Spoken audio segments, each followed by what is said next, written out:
Alors l'ASN doit rendre un avis définitif en octobre prochain.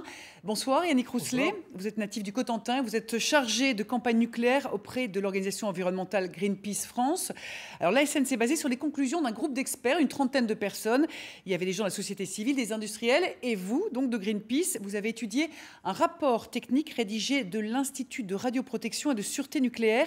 Est-ce que vous êtes d'accord avec les conclusions de l'ASN ?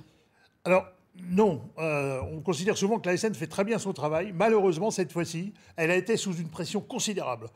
Il est évident que la décision, elle est une décision qui devrait être que de sûreté, que le problème de la robustesse de cette cuve. Finalement, on a vu une discussion de marchand de tapis. Parce que clairement, c'est l'avenir de l'industrie nucléaire française qui est en jeu à travers cette cuve. Si elle n'était pas autorisée à démarrer, ça serait des conséquences économiques catastrophiques puisque les réacteurs... La recapitalisation effectivement d'Areva dépend. Capitalisation d'Areva qui est conditionnée par cela. Les réacteurs de Taishan en Chine qui donc ont le même problème, etc. etc. Et donc l'ASN s'est trouvé coincé dans ce domaine. Et là, on trouve complètement aberrant, même irresponsable, de dire... Cette cuve a des défauts, tout le monde le sait, nos marges de sécurité sont limitées, mais finalement, on va autoriser le démarrage quand même. Alors effectivement, chaque mot est important dans le communiqué de l'ASN. Les anomalies, dit donc l'autorité, constituent une diminution des marges de sécurité, donc plus de contrôle, pour s'assurer de l'absence ultérieure de défauts. Ça veut dire qu'il pourrait y en avoir plus tard. C'est possible dans le fond de la cuve, pas sur le couvercle. Donc l'ASN suppose que ce couvercle défectueux peut tenir 7 ans.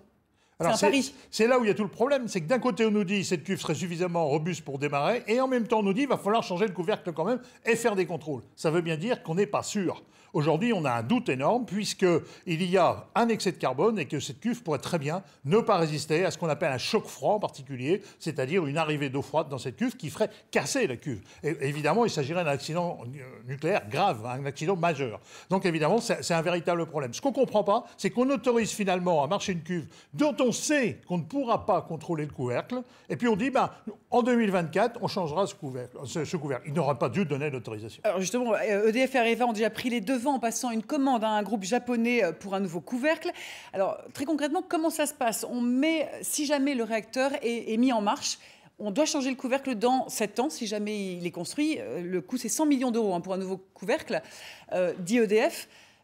Est-ce que c'est dangereux ou pas de changer un couvercle ? Alors changer un couvercle, ça s'est déjà fait sur des centrales nucléaires françaises, mais c'est compliqué. Il s'agit donc de démonter l'ensemble des systèmes, des barres de contrôle, etc., tout ce qui traverse ce couvercle pour le remonter sur un nouveau couvercle. C'est donc des semaines d'arrêt du réacteur avec des pertes d'1 million par jour à peu près. Donc c'est considérable. Un couvercle qui coûte cher, un arrêt qui est très prolongé.